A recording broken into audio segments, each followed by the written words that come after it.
Everybody, JC here with another T&I toy review. And for today's review, we're going to be taking a look at the brand new DC Comics Designer Series 7-inch The Flash Greg Capullo figure from DC Collectibles.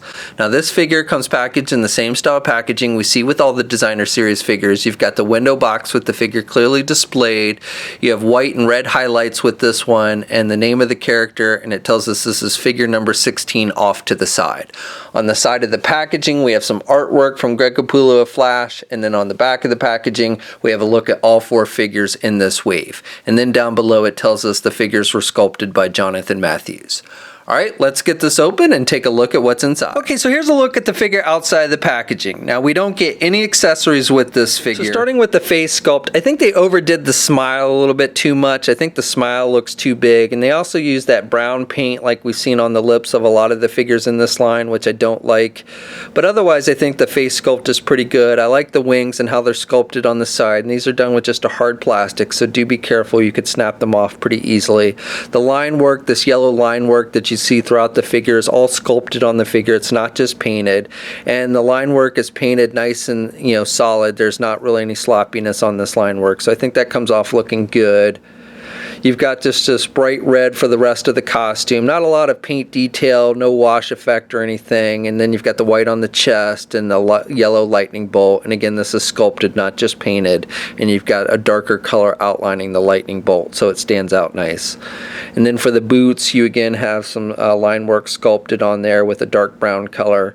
So I think that comes off looking pretty good as well. I don't really like all these yellow lines in general. I know it's in keeping with the artwork, but I don't really like it in the artwork itself, so I don't think it translates that well in the figure. But if you do like this look for the Flash, then I think you'll definitely like it on this figure. So this figure stands just a hair under 7 inches tall. Here he is next to the Greg Capullo Batman and the Wonder Woman figure that we looked at yesterday.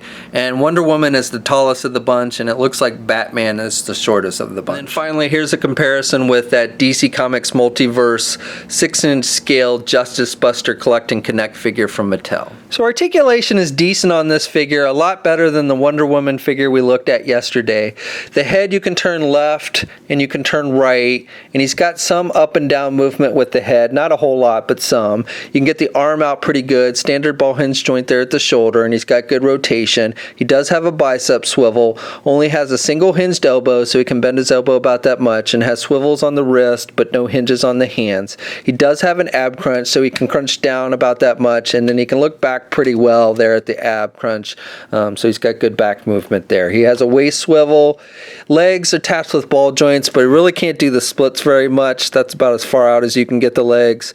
He can get his leg forward that much, and he can do his leg back pretty good. He's got a thigh swivel. He's got a double jointed knee, so good bending at the knee, and then he's got hinges on the feet, and he's got ankle rotation. He doesn't have ankle pivot, but you can rotate the ankles, and then one peg hole on the bottom of his foot. Okay, so that's my review. Overall, I think this is a pretty decent figure. I don't really like the smile on the face, and I'm not a fan of the yellow line work on it, but again, if you like that look for the Flash, then I think you'll like it on this figure.